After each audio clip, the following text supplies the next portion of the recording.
My name is Julia, and I'm 55 years old. I never thought I'd be telling this story, but here I am, sitting in my small kitchen, staring at the empty coffee cup that I've been nursing for the past hour. The silence in this house has become my companion, and sometimes I wonder if it knows my secrets better than any person ever has. You know what's strange about betrayal? It doesn't announce itself with fanfare or dramatic music. It creeps in wearing a familiar face, speaking words you've longed to hear, making promises that feel like answered prayers. It comes disguised as the person you love most in the world. I spent 35 years working as a seamstress in a small textile factory downtown. 35 years of arriving at 6 in the morning, the smell of fabric and machine oil becoming as familiar as my own perfume. My fingers grew calloused from guiding countless yards of material through those industrial machines, and my back ached from bending over cutting tables, but I never complained. Not once. Every paycheck, I'd take a portion and set it aside. Not much at first, maybe $20 here, $30 there. But as the years passed and I learned to live on less, those amounts grew. I'd watch other women my age spending their money on expensive handbags or weekend getaways, and I'd feel a little pang of envy. But then I'd think about my plan, my future, and I'd smile quietly to myself. I was saving for my retirement. Not just any retirement, but the kind where I could finally breathe, where I could wake up in the morning and choose what to do with my day. Maybe I'd tend to a small garden, or finally read all those books that had been gathering dust on my nightstand. Maybe I'd travel to the places I'd only seen in magazines. Nothing fancy, just quiet places where I could sit and watch the world go by. Lucas was my everything, my only child, born when I was 23 and still believed that love could conquer anything. His father left when Lucas was just 4, claiming he wasn't ready for the responsibility. I remember standing at the kitchen window, watching him drive away, and making a promise to myself and to my son. I would be enough. I would be both mother and father, both protector and provider. And I tried. God knows I tried. I worked double shifts when Lucas wanted new sneakers like the other kids. I took on extra sewing projects at home when he decided he wanted to learn piano. I wore the same 3 dresses for 5 years so he could have the school supplies he needed. Every sacrifice felt worth it when I saw his smile, when he'd run into my arms after school and tell me about his day. Lucas grew up to be handsome and charming, the kind of young man who could walk into any room and immediately become the center of attention. He had my dark eyes but his father's easy smile, and he knew how to use both to his advantage. Teachers loved him, employers were impressed by him, and women seemed to fall at his feet wherever he went. I was proud, so incredibly proud. When he graduated high school, I was the loudest person cheering in that auditorium. When he got his first job at the marketing firm, I cooked his favorite meal to celebrate. When he moved into his own apartment, I helped him pack and told him how excited I was to see him building his own life. But somewhere along the way, I noticed that our phone calls became shorter. His visits became less frequent. When I'd ask about his life, his answers became vague, distracted. I told myself it was normal. Young men were supposed to become independent, weren't they? I had raised him to stand on his own 2 feet. Still, sometimes I'd catch myself staring at the phone, willing it to ring. I'd prepare elaborate meals on Sundays, hoping he might surprise me with a visit. I'd find myself walking past the front window more often than necessary, looking for his car in the driveway. The loneliness started small, like a tiny crack in a window that you don't notice until it begins to spread. Sunday dinners became meals for one. Holiday decorations felt excessive for a single person. The house that had once been filled with Lucas's laughter and energy now echoed with the sound of my own footsteps. But I had my plan, my savings account that had grown to a respectable sum over the decades. $63,000. It wasn't a fortune, but it was enough. Enough for a small house in a quiet neighborhood. Enough for a modest but comfortable retirement. Enough to give me the dignity I'd earned through all those years of hard work. I'd look at that bank statement sometimes and feel a sense of accomplishment that warmed me from the inside out. This was my independence, my security, my proof that all those sacrifices had meant something. No one could take that away from me. If you're enjoying this story, please subscribe to our channel.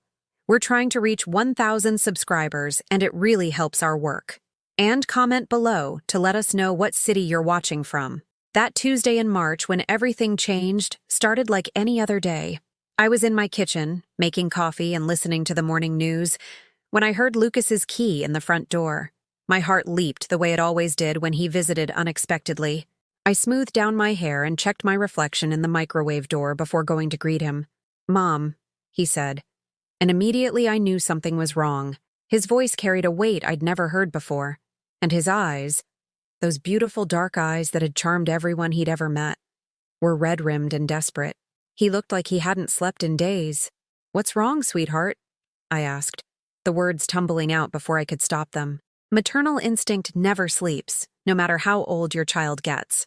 "Are you sick? Are you hurt?"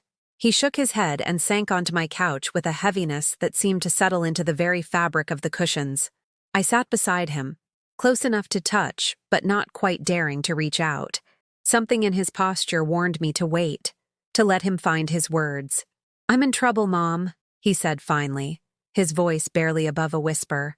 "Big trouble." And just like that, the crack in my window began to spread. The way he told it, his life was falling apart. Business debts from a failed venture I'd never heard about. Credit cards maxed out to cover expenses that kept spiraling beyond his control. A girlfriend, Sarah, he called her, who was pregnant and expecting him to provide for their future together. "I don't know what I'm going to do," he said. And for a moment he looked like the little boy who used to crawl into my bed during thunderstorms. I thought I had everything under control, but it just kept getting worse. And now Sarah's family is asking questions about our financial situation, about whether I can support their daughter and the baby. My heart broke for him, this beautiful, charming son of mine, reduced to tears in my living room. All those years of sacrifice suddenly felt worth it, because this was why I was here, to be his safety net, his refuge when the world became too much to handle. "How much do you need?" I asked, the question coming naturally, automatically, because that's what mothers do. We ask how we can help, not whether we should. Lucas looked up at me with those eyes that had never failed to melt my heart, and I saw my little boy who used to believe I could fix anything. "It's not just a small amount, Mom. I owe $60,000. The number hit me like a physical blow. 60,000. Almost everything I had saved. Almost my entire life's work sitting in that bank account, waiting to give me the freedom I'd dreamed about for decades. But looking at my son's face, seeing the desperation there, feeling the weight of his shame, how could I say no? This was Lucas, my baby, the reason I'd worked all those extra hours and worn those same old clothes and never complained about the ache in my back or the loneliness in my heart. "I know it's a lot," he continued, his voice breaking slightly. "I know I have no right to ask this of you, but Mom, you're the only person in the world I can turn to. Sarah's family has money, and they're starting to ask questions about why I can't contribute to the wedding planning. Her father wants to meet with me about my financial prospects next week." The way he said it, with those quotation marks heavy in his voice, made my chest tighten with protective anger. How dare anyone question my son's worth? How dare they make him feel small and inadequate? "Sarah doesn't know how bad things are," he said, running his hands through his hair in a gesture I remembered from his teenage years. "She thinks I'm this successful businessman with a bright future. If she finds out the truth, if her family discovers that I'm basically broke, Mom, I'll lose everything. I'll lose her. I'll lose the baby. I'll lose any chance at the life I've been working toward." I wanted to ask him about this business venture I'd never heard of, about how he'd gotten so deep into debt without anyone noticing. I wanted to understand how my responsible, intelligent son had made such devastating financial mistakes. But the questions stuck in my throat because he looked so broken, so desperate, and all my maternal instincts were screaming at me to make it better. "You raised me to be a man who takes care of his responsibilities," he continued, and I felt a flush of pride even in the midst of my worry.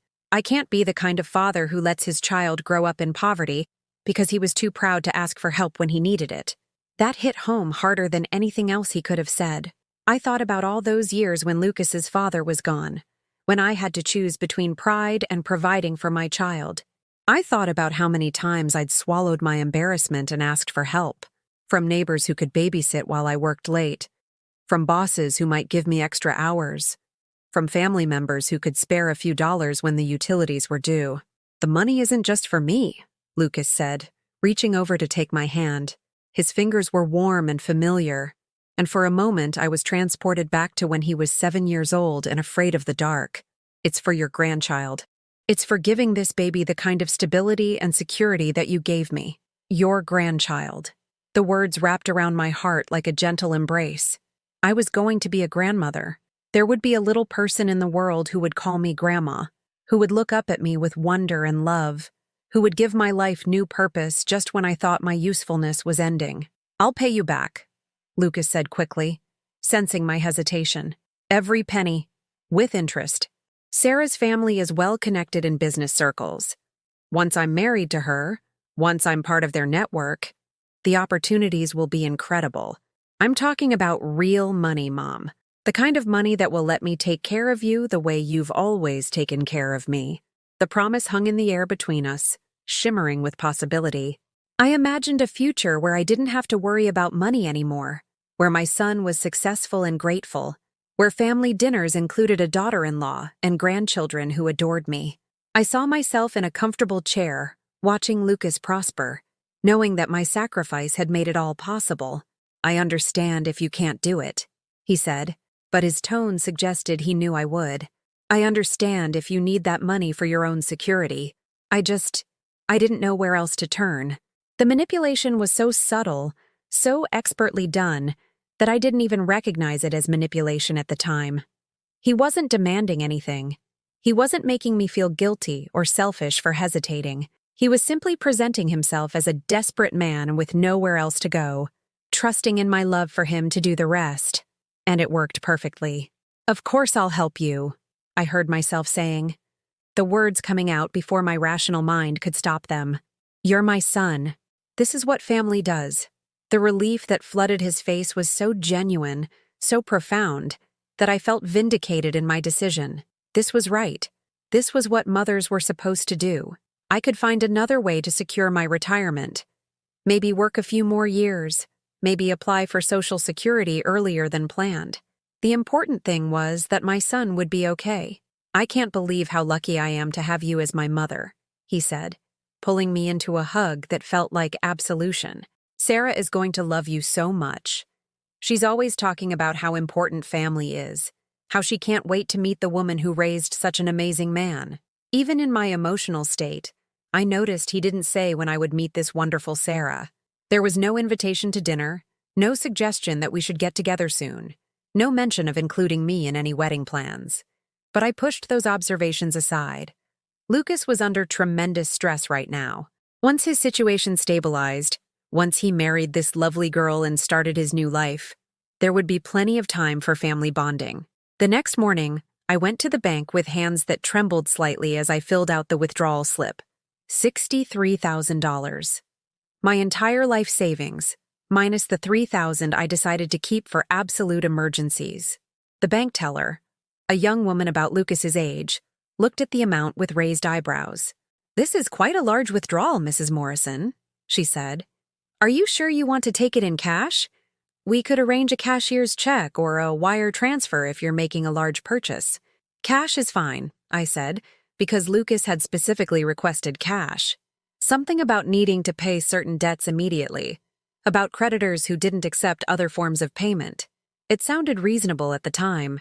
When I handed Lucas the envelope containing everything I'd worked for, everything I'd sacrificed for, everything I'd planned my future around, he hugged me so tightly I could barely breathe. "I promise you won't regret this," he whispered against my hair. "I promise I'll make this right." "I know you will, sweetheart," I said. And I meant it. "I have complete faith in you." He left that afternoon with my life savings in his jacket pocket, and a promise to call me in a few days with updates on how the debt situation was resolving. I watched him drive away from my kitchen window, feeling simultaneously emptied and fulfilled. I'd given my son everything he needed to build his future. Surely that was worth more than any retirement plan. The silence that followed his departure felt different from my usual loneliness. This wasn't the ache of missing someone. This was the peaceful quiet of someone who had done the right thing, someone who had loved without condition or reservation. I made myself a cup of tea and sat in my favorite chair, looking around at my modest home with new eyes. Maybe I would work a few more years. Maybe I would find a small apartment somewhere cheaper. Maybe I would discover that I didn't need as much money as I'd thought to be happy. After all, I was going to be a grandmother. That was worth any sacrifice. The first week passed without a word from Lucas. I told myself he was busy dealing with his creditors, sorting out his financial situation, probably planning how to break the good news to Sarah's family about his improved circumstances. I imagined him in meetings with bank officials and lawyers, finally breathing freely for the first time in months. By the second week, I started checking my phone more frequently. Maybe he'd sent a text that I'd somehow missed. Maybe there was a voicemail that hadn't come through properly. I even called the phone company to make sure my service was working correctly. The young man on the customer service line assured me everything was functioning perfectly, and I felt foolish for even asking. The third week brought a different kind of worry. What if something had happened to him? What if he'd been in an accident, or fallen ill, or encountered some kind of trouble? I found myself watching the local news more carefully, scanning the brief crime reports and accident summaries for any mention of his name. I drove past his apartment building twice, but his car wasn't in the parking lot and the windows of his unit were dark. I considered calling Sarah, but I realized I didn't even know her last name. Lucas had mentioned her so many times over the past few months, but always just as Sarah. I didn't know where she worked, where she lived, or how to contact her. For someone who was supposedly carrying my grandchild, she remained remarkably absent from any concrete details in my son's life. By the fourth week, worry had transformed into something harder to name. Not quite anger.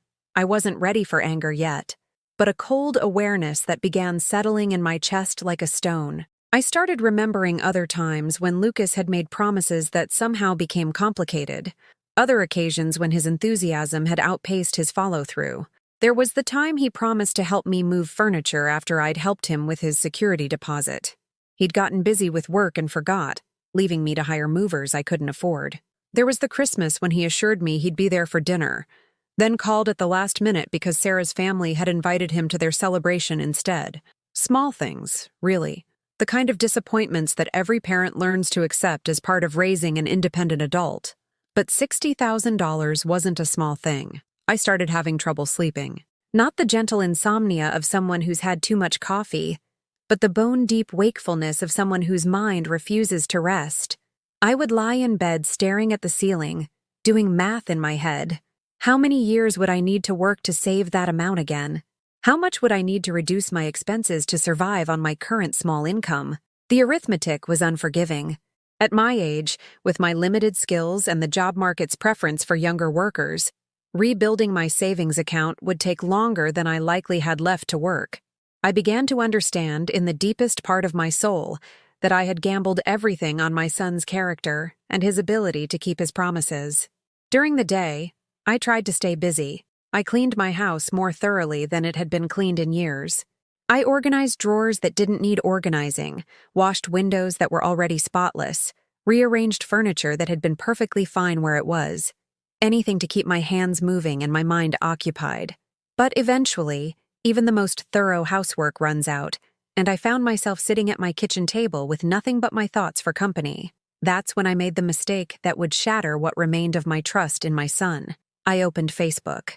I hadn't used social media much. It always seemed like something for younger people, for those who had exciting lives worth documenting and sharing.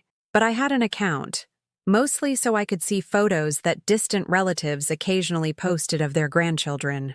I'd never bothered to connect with Lucas online. Our relationship existed in real life, in phone calls and visits and face-to-face conversations. But that afternoon, driven by a desperation I didn't want to admit to myself, I searched for his name, Lucas Morrison. There he was, profile picture showing that familiar smile, that confident pose that had charmed everyone from his elementary school teachers to his adult employers. I clicked on his page and immediately saw what I'd been hoping to find. Recent activity, proof that he was alive and well and simply too busy to call his mother. What I found instead destroyed something fundamental inside me. The photos began loading slowly, my old computer taking its time to reveal each devastating image. Lucas in a tuxedo, beaming at the camera with an expression of pure joy I hadn't seen from him in years. Sarah beside him in a wedding dress that probably cost more than I spent on groceries in 6 months, her smile radiant and carefree. Wedding photos. Professional wedding photos, posted just 3 days ago. I scrolled through them with hands that had gone numb, each image hitting me like a physical blow. The venue was stunning. Some kind of historic mansion with manicured gardens and elegant architecture. The guest list appeared to be enormous. Well-dressed people holding champagne glasses and looking like they'd stepped out of a magazine. There were photos of the ceremony itself. Lucas and Sarah exchanging vows under an arch of white roses that must have cost a fortune. Photos of the reception, with a band and dancing and a cake that looked like a work of art. Photos of Sarah's family, older, distinguished people who radiated the kind of confidence that comes from generational wealth, and not a single photo included me. I wasn't in the background of any group shots. I wasn't seated at any of the elegantly decorated tables. I wasn't mentioned in any of the captions that gushed about the perfect day and celebrating with all our loved ones. As far as this wedding was concerned, Lucas had no mother. The comments section was filled with congratulations from friends I'd never heard of, colleagues who praised the beautiful venue and the lovely couple. Several people mentioned how elegant and sophisticated the celebration had been. One comment caught my eye. "So glad you didn't go with a budget wedding after all. This was worth waiting for." I read that comment 3 times before its implications fully sank in. Lucas hadn't been struggling to afford a wedding. He'd been planning this elaborate celebration all along. The money he'd asked for, my life savings, hadn't gone to paying debts or securing his future. It had gone to funding a party that I wasn't even invited to attend. The betrayal was so complete, so breathtakingly thorough, that I couldn't process it all at once. I sat at my kitchen table, staring at the computer screen, trying to reconcile the desperate young man who had cried in my living room with the grinning bridegroom who had clearly never been in any real financial trouble. One photo showed Lucas and Sarah cutting their cake, both of them laughing at something someone had said. He looked relaxed, confident, prosperous. This wasn't a man who had been rescued from financial ruin by his mother's sacrifice. This was a man celebrating exactly the kind of life he'd always planned to have.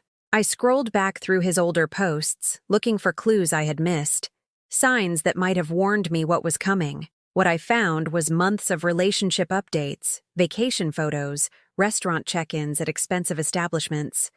There were pictures of Sarah showing off her engagement ring, a ring that probably cost more than most people's cars.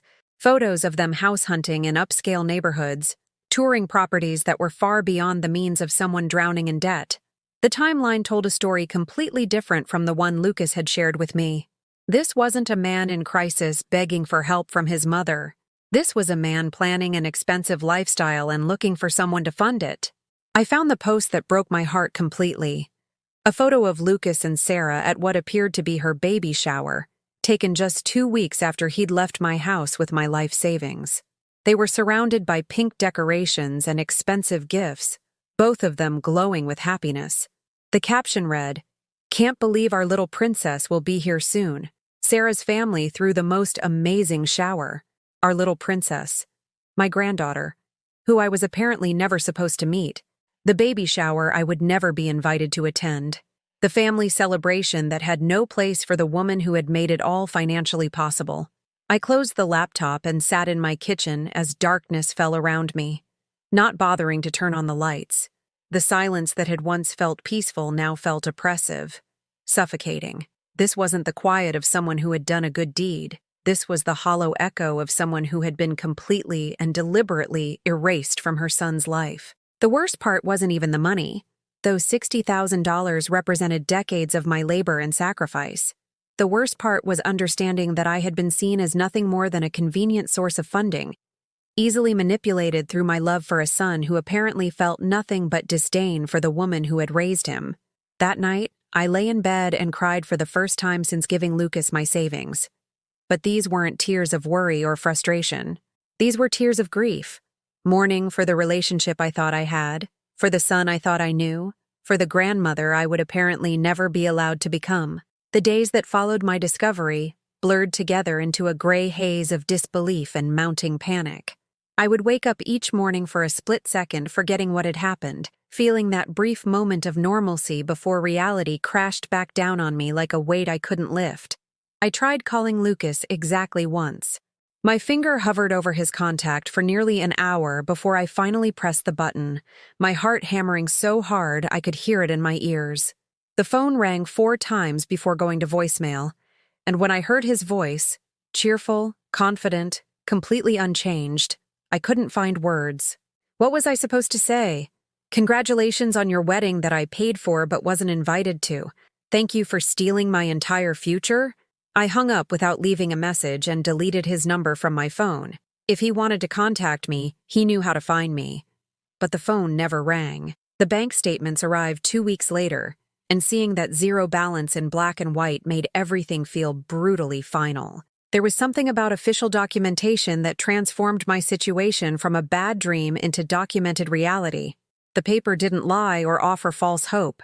It simply stated facts.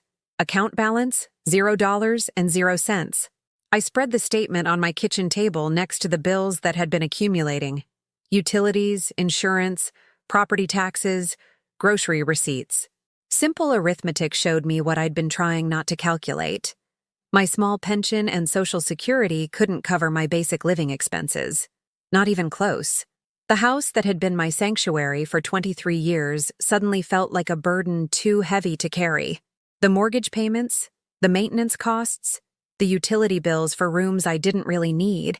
Everything that had once represented stability now represented a slow financial bleed that would eventually kill me. I started making lists, the way I'd always done when facing problems that seemed too big to solve all at once. What could I sell? What could I eliminate? How long could I survive on what little I had left? The furniture Lucas had deemed unworthy of his new life might bring a few $100s at a consignment shop. My car was 15 years old but reliable. Selling it would give me maybe $3,000. But then, how would I get to work when I found a job? My jewelry consisted of my wedding ring from a marriage that had ended badly, and a few pieces my mother had left me, nothing valuable enough to make a real difference. I walked through each room of my house like an appraiser, trying to assign dollar values to the objects that had made up my life. The china cabinet that had belonged to my grandmother, maybe $50 at a yard sale. The sewing machine I'd used for decades to alter clothes and make curtains. Possibly $100 if I found the right buyer. The photo albums filled with pictures of Lucas growing up, documenting every birthday and holiday and milestone, completely worthless to anyone but me. The mathematics of desperation have their own cruel logic. Everything you own is worth less than you think, and everything you need costs more than you can afford. The gap between what I could raise and what I needed to survive kept growing wider no matter how creative I tried to be with my calculations. I started applying for jobs with a desperation I'd never felt before. Not the casual job hunting of someone looking to improve their situation, but the frantic scrambling of someone who understood that employment was the only thing standing between them and complete destitution. The applications were humiliating, explaining why I'd left my last job after 35 years, trying to convince employers that a 55-year-old woman with outdated skills was worth hiring when they could get someone younger for the same wages. Most places never called back. The few that did offered positions that paid barely above minimum wage, retail jobs that required standing for 8 hours straight, cleaning services that paid by the house and offered no benefits, restaurant work that depended on tips I was too old and too tired to charm out of customers.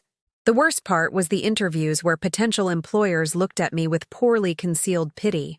I could see them calculating whether I was worth the trouble, whether someone my age would be reliable, whether I'd fit in with their younger workforce. Their polite rejections always mentioned finding someone with a better fit for the company culture, which I understood to mean someone who wouldn't remind their other employees that this could happen to them too. One evening, as I sat at my kitchen table surrounded by rejection letters and unpaid bills, I allowed myself to truly consider my options. The house would have to go. There was no way around that anymore. Even if I found full-time work immediately, I couldn't afford the payments. But selling would take months. And I didn't have months of savings to live on while waiting for a buyer.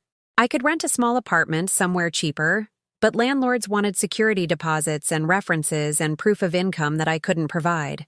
I could move in with my sister in another state, but Patricia had made it clear years ago that she thought I spoiled Lucas too much and wouldn't welcome me showing up as a cautionary tale about the consequences of maternal overindulgence. The foster care system had taught me early that family wasn't guaranteed to be there when you needed them. I'd learned to be self-sufficient, to solve my own problems, to never depend on anyone else's kindness or charity. Now, at 55, I was discovering that all my careful planning and responsible choices meant nothing when the person you trusted most decided to destroy your life for their own convenience. Some nights I would lie awake doing different versions of the same terrible math. How long could I survive on unemployment benefits if I qualified? How much would I need to spend on the cheapest possible food to avoid malnutrition? Could I keep the utilities on if I eliminated everything except the absolute basics? The isolation was almost worse than the financial terror. I'd never realized how much of my social life had revolved around having money to spend, going out to lunch with coworkers, buying birthday gifts for friends, contributing to office collections for retirement parties and baby showers. Without disposable income, I became invisible in social situations that required any kind of financial participation. I stopped answering the phone when friends called because I couldn't bear to explain my situation and I didn't want their pity. I stopped going to church because the collection plate made me feel ashamed of having nothing to contribute. I stopped checking social media because seeing other people's normal problems and everyday celebrations made my own catastrophe feel even more isolating. The woman in the mirror looked older every day. The stress was showing in new lines around my eyes, in the way my clothes hung loose because I'd been eating less to make groceries last longer, in the defeated slope of my shoulders that no amount of conscious effort could completely straighten. I found myself thinking about my mother, who had died when I was 38. She'd worked in a laundry for 40 years, coming home every day smelling of industrial detergent and steam, her hands permanently stained from handling other people's clothes. She'd never saved enough for retirement, never had anything to fall back on except Social Security and the occasional help from her children. "You're doing better than I ever did," she used to tell me proudly. "You've got that good job, that savings account, that beautiful boy who'll take care of you when you're old." I wondered what she would think of me now, sitting in my empty house with my empty bank account, abandoned by the beautiful boy she'd been so proud of. Would she be disappointed in my poor judgment? Would she understand how completely I'd been fooled by my own son's charm and manipulation? The nights were the hardest. During the day, I could keep busy with job applications and house cleaning and the mechanical routines of survival. But at night, alone in the dark, there was nothing to distract me from the reality of my situation. I was 55 years old, essentially broke, unemployed, and completely alone.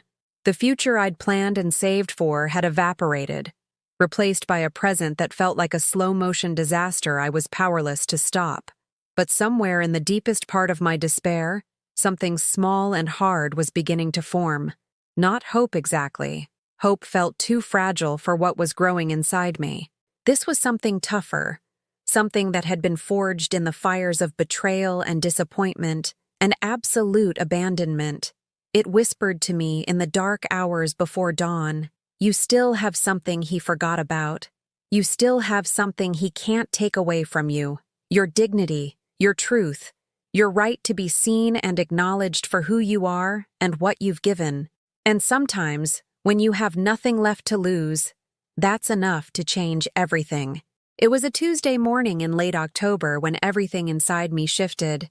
I was sitting at my kitchen table, staring at another rejection email on my laptop screen, when I noticed my reflection in the black surface when the screen went dark. The woman looking back at me was someone I barely recognized, hollow-eyed, defeated, shrinking into herself like she was trying to disappear. That's when it hit me. Lucas hadn't just stolen my money. He'd stolen my sense of who I was. For 55 years, I had been Julia Morrison, a woman who worked hard, kept her word, faced her problems head-on. I had raised a child alone, built a career from nothing, saved money $1 at a time through decades of sacrifice.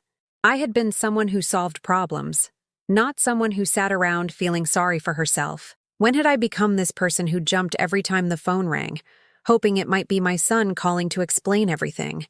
When had I started defining myself by his abandonment instead of by my own strength? I closed the laptop and walked to my bedroom, standing in front of the full-length mirror that had reflected my image for over 2 decades. What I saw was a woman who had let someone else's cruelty diminish her, who had allowed betrayal to convince her she was powerless. But I wasn't powerless. I was angry. Not the hot, explosive anger that burns itself out quickly, but the cold, steady anger that settles in your bones and gives you clarity.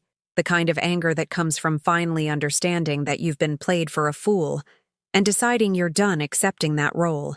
I thought about my mother, who had cleaned other people's messes for 40 years and never once complained about the unfairness of her life. I thought about my grandmother, who had raised 6 children during the Depression and somehow kept them all fed and clothed through sheer force of will. These women hadn't had the luxury of falling apart when life betrayed them. They had adapted, endured, and found ways to thrive despite circumstances that would have broken weaker people. Their blood ran in my veins. Their strength was my inheritance, even if I'd forgotten how to access it. I started with small things. I made my bed every morning, not because anyone would see it, but because I deserved to sleep in a properly made bed. I cooked real meals for myself instead of surviving on crackers and canned soup, because my body needed fuel to carry me through whatever came next. I showered and dressed carefully each day, not for job interviews or social occasions, but because the woman in the mirror deserved to be treated with respect, even if no one else was offering it. The job search took on a different quality once I stopped approaching it from a position of desperation. Instead of applying for anything that might hire me, I focused on positions where my experience and reliability would be genuinely valued. I researched companies, tailored my applications, and presented myself as someone with something valuable to offer, rather than someone begging for charity. It took 3 weeks, but I found a position with a small alterations shop downtown.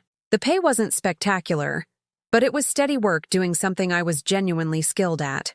Mrs. Chen, the owner, was a practical woman in her 70s who appreciated experience over youth and paid fair wages to employees who showed up on time and did quality work. "Too many young people want to be fashion designers," she told me during my interview, examining a sample of my hemming work with a critical eye.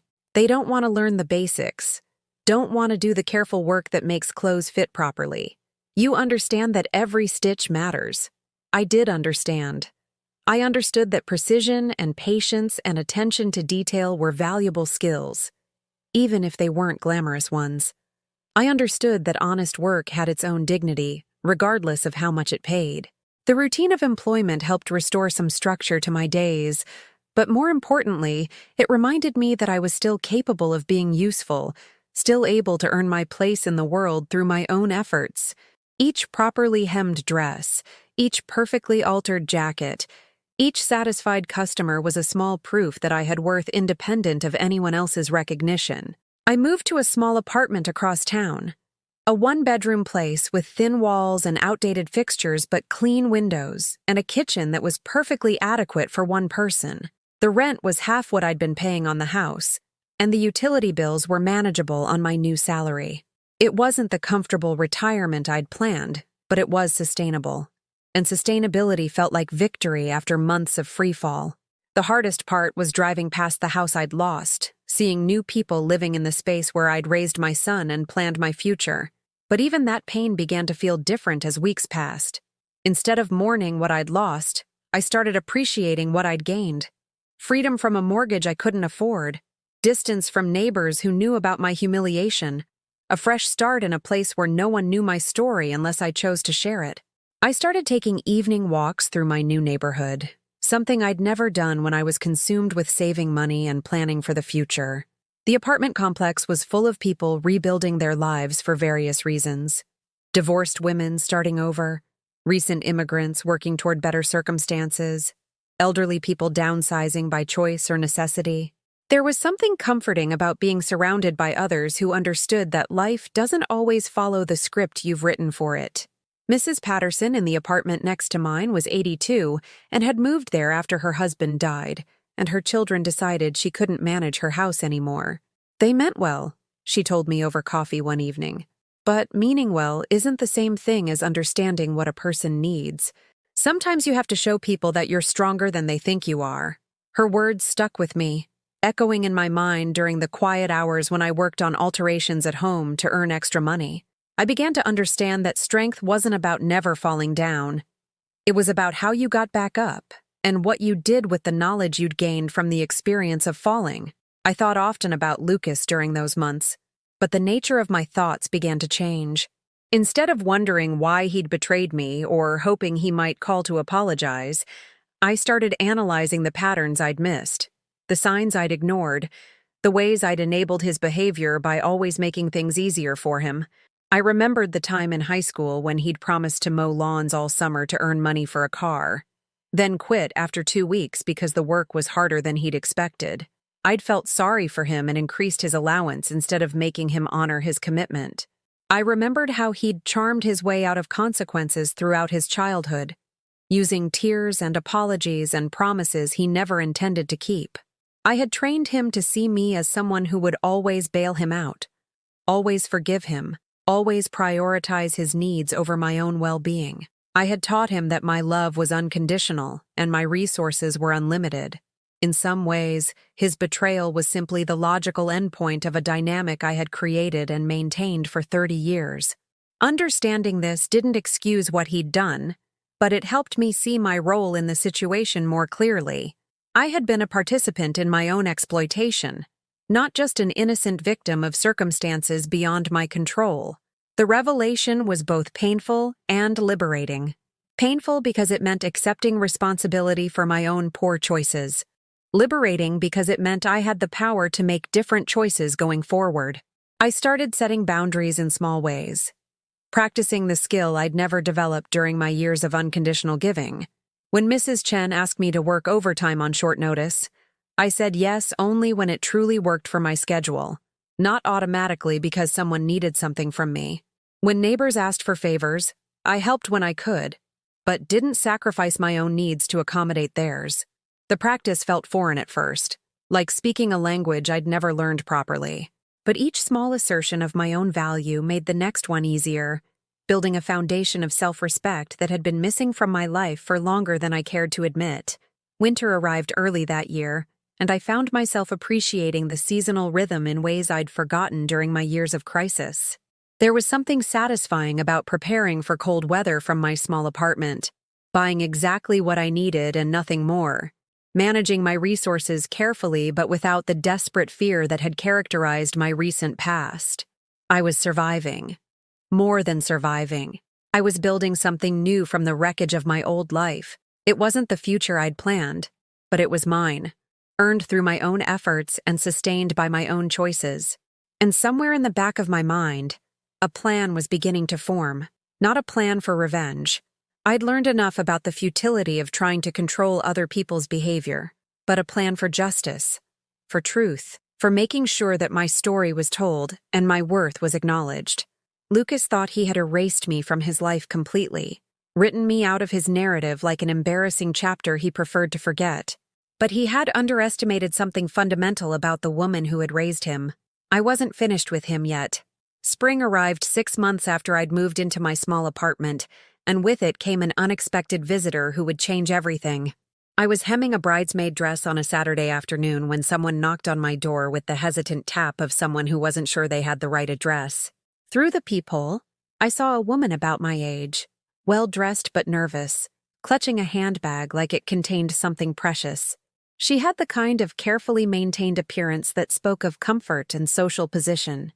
Expensive highlights, professional manicure, clothes that fit perfectly because they'd been tailored. "Mrs. Morrison?" she said when I opened the door. "My name is Eleanor Whitfield. I believe your son Lucas is married to my daughter Sarah." The name hit me like a physical blow, but I managed to keep my expression neutral. "Please, come in," I said, stepping aside to let her enter my modest living space. Eleanor's eyes took in my apartment with the quick assessment of someone accustomed to evaluating social status through material possessions. I saw her notice the alterations equipment set up in my living room, the careful way I'd arranged secondhand furniture to create a comfortable space, the absence of luxury that would have been expected in the mother-in-law of someone from her family's social circle. "I hope you don't mind my coming here unannounced," she said, settling carefully on my small sofa.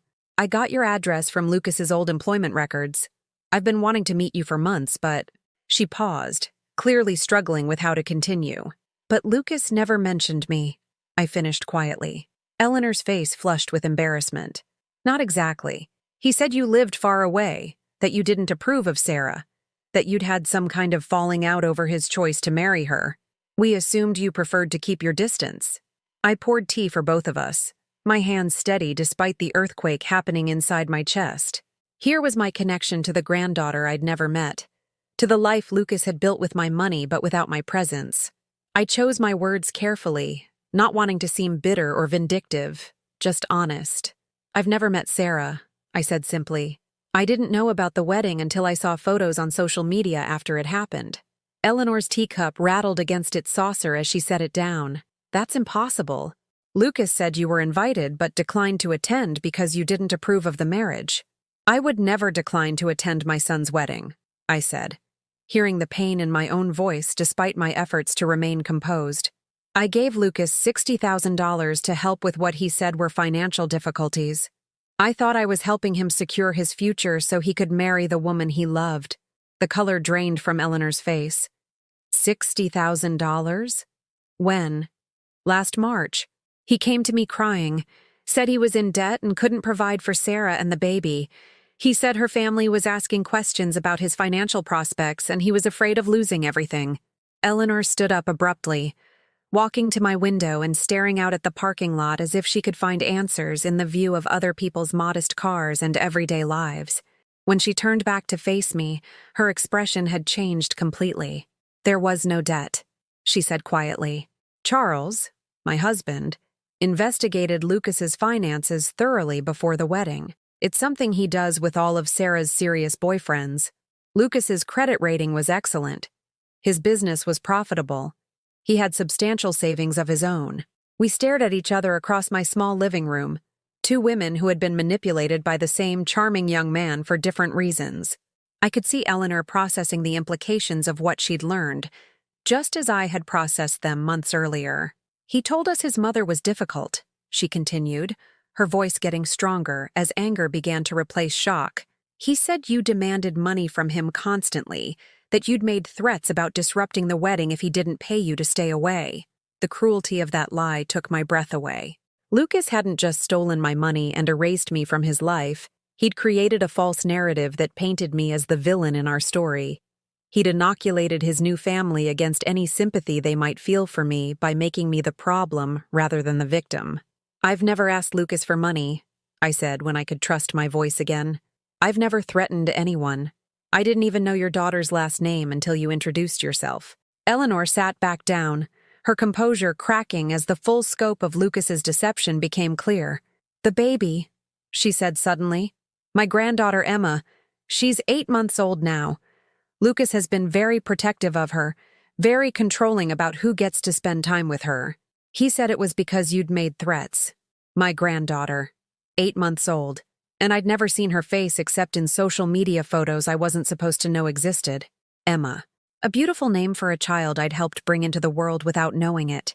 He's been using my money," Eleanor continued, her voice getting sharper as she worked through the timeline. "The house they bought, the new cars, Sarah's shopping trips, the elaborate nursery. We thought he was so financially successful, so capable of providing for our daughter. But he was spending your life savings." I could see her mind working, calculating how many lies Lucas had told, how many people he'd manipulated to maintain his false image of success and respectability. She was discovering what I'd learned months earlier, that the person they both loved was capable of betrayal so complete, it was almost artistic in its thoroughness. "What kind of man steals his mother's retirement money?" Eleanor asked, more to herself than to me. "What kind of man lies to his wife about where their comfortable lifestyle is coming from?" "The kind of man who's never had to face real consequences for his actions," I said, surprising myself with the steadiness of my voice.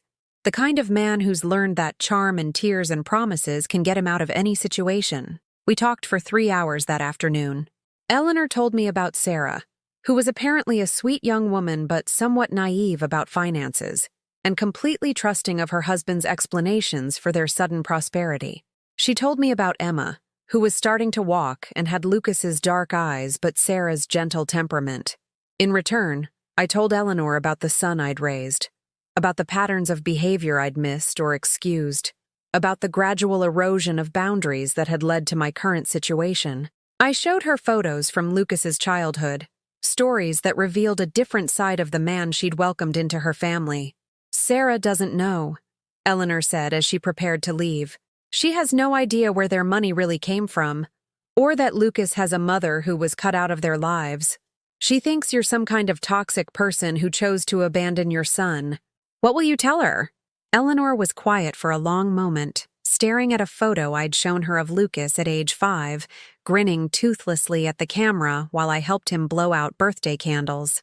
I don't know yet, but I can't let this continue. Sarah deserves to know the truth about the man she married. Emma deserves to know her grandmother. After Eleanor left, I sat in my apartment feeling something I hadn't experienced in months. Hope. Not hope that Lucas would suddenly develop a conscience and apologize. I was past that kind of naive optimism. But hope that the truth might finally come to light, that the lies he'd built his new life on might finally catch up with him. I started keeping a journal that week, writing down everything I could remember about my relationship with Lucas, documenting the patterns of manipulation and broken promises that had led to my current situation. Not because I planned to use it against him, but because I wanted to have the facts clear in my own mind when the time came to speak my truth. The time was coming. I could feel it approaching like a storm on the horizon, and for the first time since this nightmare began, I wasn't afraid of what it might bring. I had survived the worst of Lucas's betrayal. I had rebuilt my life from nothing. I had found my strength and my voice. Whatever came next, I would face it as the woman I'd always been underneath the grief and shock and financial terror. Someone who knew her own worth. Someone who refused to be erased from her own story. Someone who understood that silence in the face of injustice was just another form of surrender. Lucas had underestimated me once. He wouldn't get the chance to do it again. 3 weeks after Eleanor's visit, my phone rang on a Tuesday evening while I was pressing a customer's business suit. The number was unknown, but something made me answer despite my usual caution with unfamiliar callers. "Julia, this is Sarah." The voice was young, uncertain, with the kind of careful politeness that comes from making a difficult phone call to someone you've never met but have heard terrible things about. My heart stopped for a moment before resuming at double speed. "Hello, Sarah. My mother told me about your conversation," she said, and I could hear the strain in her voice. "She told me about the money, about the lies. I need to hear your side of things before I decide what to do." We arranged to meet the following day at a small cafe downtown, neutral territory where we could talk without the pressure of either of our homes. I spent the entire night wondering what I would say to this young woman who had unknowingly been living off my stolen retirement funds while believing her husband's mother was some kind of monster. Sarah was even prettier in person than she'd been in the wedding photos, with the kind of fresh-faced beauty that comes from youth and privilege, and never having to worry about where your next meal will come from. But there were shadows under her eyes, and her hands trembled slightly as she stirred sugar into her coffee. "I want you to know that I had no idea," she said without preamble, "about the money, about you being cut out of our lives, about any of it. Lucas told me you were difficult. He said you disapproved of our relationship and had made it clear you didn't want to be part of our family. And you believed him," I said, without accusation. "Why wouldn't you? You trusted your husband." Sarah's eyes filled with tears. "He's been lying to me about everything, hasn't he? About where our money comes from, about his success, about his family. My mother showed me the timeline, and it all matches up perfectly. His sudden prosperity started right after he took your savings." I showed her pictures on my phone. Lucas as a child. Lucas at various stages of growing up. Lucas and me at his high school graduation where I'd been so proud I could barely contain myself. "This is the son I raised," I said quietly. This is the man I gave everything to because I loved him and trusted him and wanted him to be happy. Sarah studied each photo with the intensity of someone trying to reconcile two completely different versions of the same person. He told me you abandoned him when he was young, she said.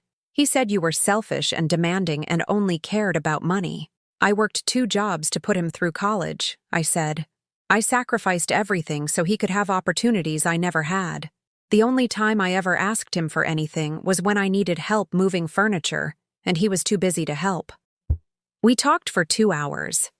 Sarah told me about the doubts she'd been having, the inconsistencies in Lucas's stories that had started to add up, the way he controlled their finances completely, never letting her see bank statements or credit card bills, the way he'd insisted they move far from both families for a fresh start, the way he discouraged her from working, claiming he wanted to support her completely. I thought it was romantic, she said, wiping her eyes with a tissue. I thought he was being protective and generous. But he was just making sure I couldn't discover the truth about where our money was really coming from. By the end of our conversation, Sarah had made a decision that surprised me with its strength and clarity. I'm going to confront him, she said, tonight. I'm going to tell him I know everything and demand that he make this right. Sarah, you don't have to. Yes, I do, she interrupted, and for the first time I heard steel in her voice. I can't live with someone who would steal from his own mother and then lie to me about it every day. Emma deserves better than to grow up watching her father be a man with no honor. That evening, Eleanor called to tell me what had happened. Sarah had confronted Lucas with everything she'd learned, demanding that he explain himself and make restitution to me immediately. His response had been exactly what I might have expected. Tears, apologies, promises to fix everything, followed by anger when Sarah remained unmoved by his performance. He's been calling her names, trying to convince her that we're all conspiring against him, Eleanor said. But Sarah's not backing down. She's filed for separation and moved back in with us temporarily. She wants Emma to know her real grandmother. The meeting with my granddaughter happened 2 days later, in Eleanor's elegant living room that was everything my small apartment wasn't. Spacious, beautifully decorated, filled with the kind of expensive furniture that lasts for generations. But none of that mattered when Sarah placed 8-month-old Emma in my arms for the first time. She was perfect. Dark hair like Lucas's, but with Sarah's gentle eyes and a smile that belonged entirely to herself. When she looked up at me with that curious, fearless gaze that babies have, something healed inside my chest that I hadn't even realized was broken. She looks like you did as a baby, I told Sarah, though that wasn't entirely true. Emma looked like herself, like the future, like hope made tangible in 10 tiny fingers and 10 tiny toes. Lucas arrived at Eleanor's house an hour later, having figured out where his wife and daughter had gone. I heard his car in the driveway, heard his familiar footsteps on the front porch, heard his voice demanding entry to see his family. When Eleanor opened the door and he saw me sitting in her living room holding Emma, his face went through a series of expressions that I watched with the detached interest of someone observing a fascinating but dangerous animal. Shock, rage, calculation, and finally a kind of desperate charm that he'd relied on his entire life to get him out of difficult situations. "Mom," he said, as if my presence was a wonderful surprise instead of a reckoning he'd been avoiding for almost a year. "What are you doing here?" "I'm meeting my granddaughter," I said calmly, not standing up, not making any gesture that might suggest I was intimidated by his presence. "The granddaughter you told me didn't exist when you were stealing my retirement money." "I never said she didn't exist. I said, you said a lot of things, Lucas, most of them lies." Sarah stepped forward, and I was proud to see that she stood tall and straight, no longer the naive young woman who'd believed everything her charming husband told her. "I know everything," she said, "about the money, about the lies you told my family about your mother, about how you've been manipulating all of us." Lucas's mask slipped completely then, revealing the petulant child who'd never learned to accept responsibility for his actions. "You don't understand," he said, his voice rising. "She has plenty of money. She was just hoarding it, being selfish. I needed it more than she did. I was building a future for our family." "You were building a future with stolen money," Sarah said, her voice steady and strong. You let your mother lose her home while you bought us a house with her life savings. You let her struggle to find work while you played the successful businessman with money that belonged to her. She's fine, Lucas said, waving his hand dismissively in my direction. Look at her. She's working. She has an apartment. She doesn't need luxury like we do. Sarah's family expects a certain standard of living. The callousness of that statement hung in the air like a toxic cloud. Here was my son, the boy I'd raised with love and sacrifice, casually dismissing my suffering as irrelevant because it served his purposes to do so. Give me back my money, Lucas, I said quietly. Not all of it. I know you've spent most of it on your lifestyle, but what you can. Enough for me to have some security in my old age. I don't have it, he said quickly. It's invested in the house, in the business, in long-term assets. I can't just write you a check.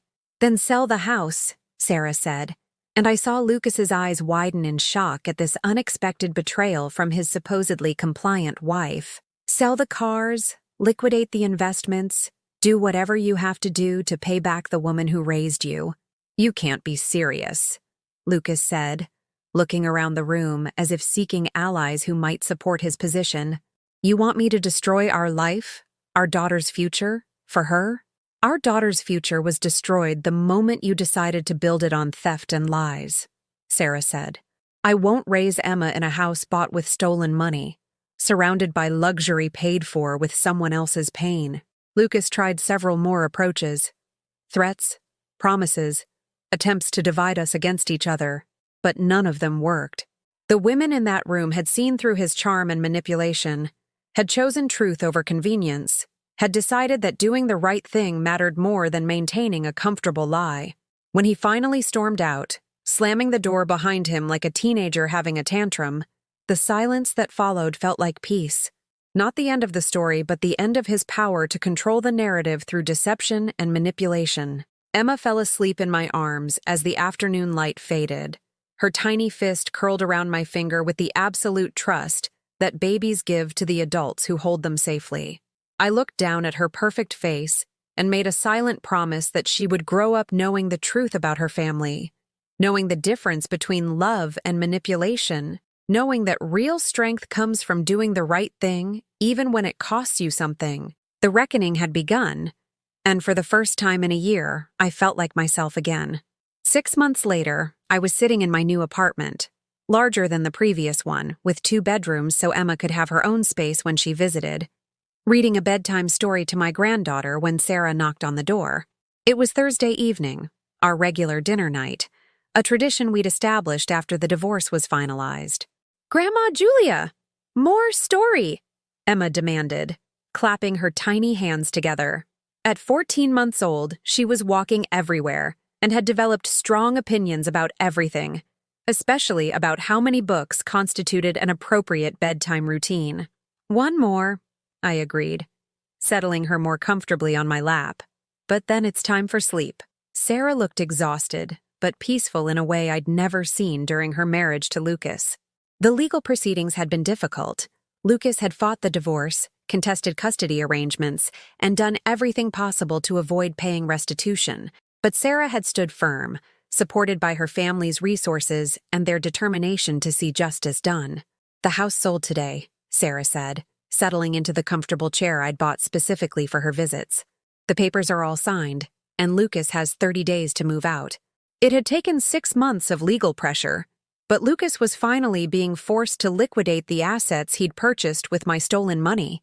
The beautiful house in the suburbs, the luxury cars, the expensive furniture, all of it was being sold to pay his debts to me and to fund Sarah's independent future. "How much?" I asked, though I'd learned not to expect full restitution. Lucas had spent lavishly during his year of living off my savings, and some of that money was simply gone forever. $42,000 after the legal fees and the mortgage, Sarah said. "It's not everything, but it's enough to give you back some security." $42,000. Not the $63,000 he'd stolen, but enough to restore my emergency fund. Enough to give me choices about my future instead of just survival strategies.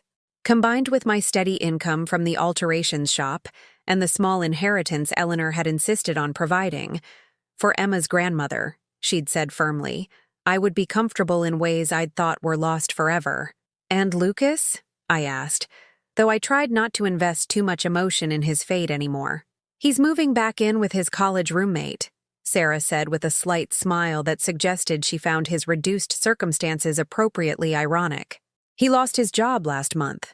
Apparently, his employer didn't appreciate the negative publicity when the story got out about what he'd done. He's working at a car dealership now, trying to rebuild his credit and his reputation. The story had indeed gotten out, despite Lucas's efforts to contain it. Sarah's family had connections throughout their social circle, and Eleanor had been strategic about sharing the truth with people who needed to know what kind of man Lucas really was. Not out of spite, but out of a sense of responsibility to protect other potential victims from his charm and manipulation. He asked to see Emma again, Sarah continued, lifting our girl from my lap and settling her against her shoulder as she began to drift towards sleep. Through his lawyer. He wants supervised visitation rights. And what did you tell him? That he can see her when he's paid back every penny he stole from you, completed anger management counseling, and demonstrated for at least a year that he's capable of honest behavior. Sarah's voice was firm, but not angry.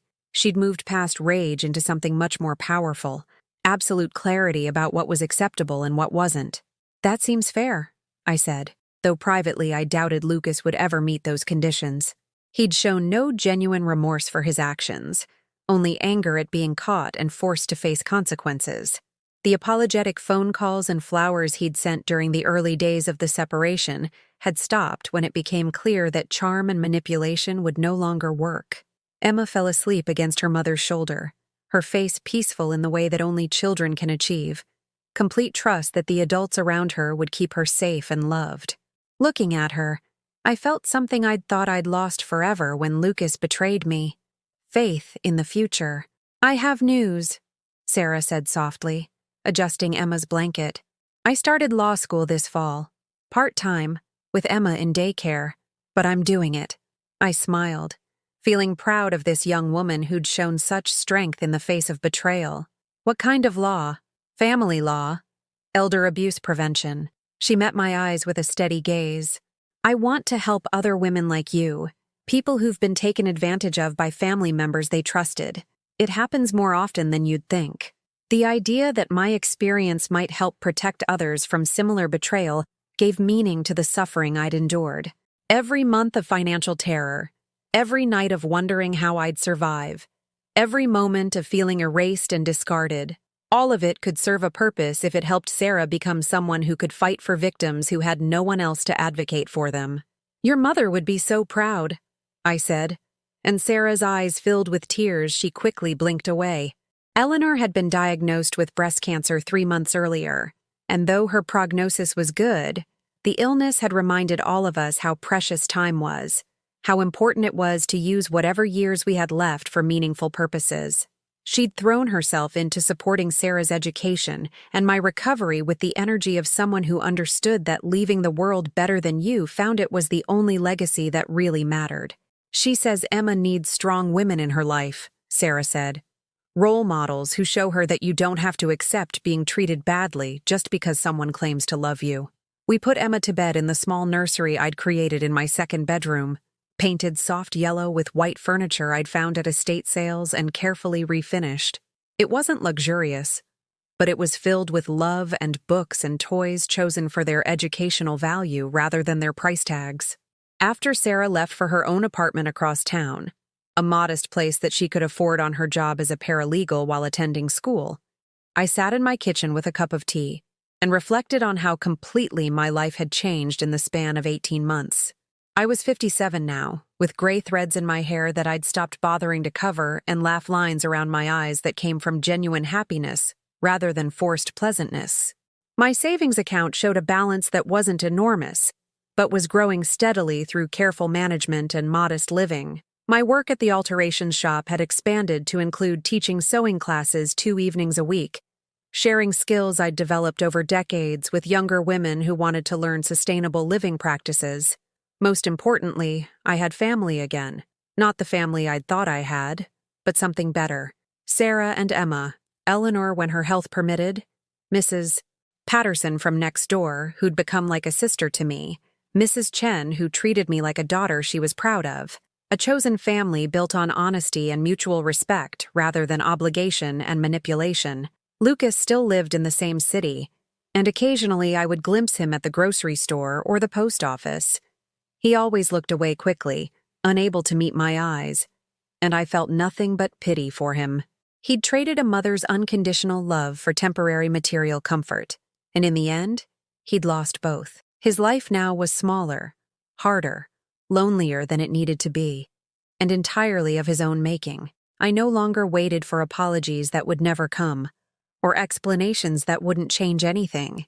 I'd learned the most powerful lesson of my adult life, that my worth wasn't determined by other people's recognition of it, that my love wasn't diminished by someone else's inability to value it, that my future wasn't dependent on anyone else's decisions about whether I deserved to be included.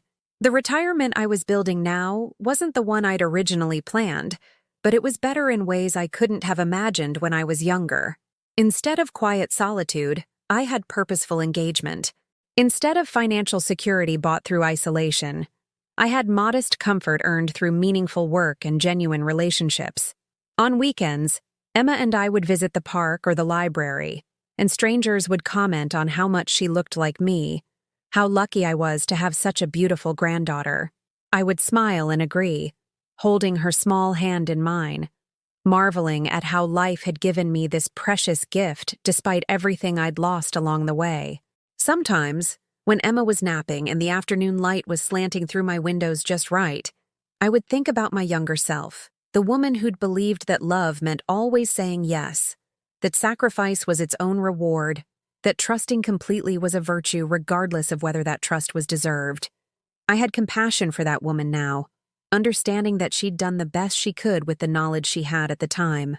But I was grateful to have become someone different, someone who understood that real love required boundaries, that true strength sometimes meant saying no, that the most important relationship you can have is the one with yourself. Emma stirred in her sleep, making the small sounds that babies make when they're dreaming. I tucked her blanket more securely around her shoulders and whispered the same words I'd said to Lucas when he was small, the same promise every grandmother makes to every grandchild.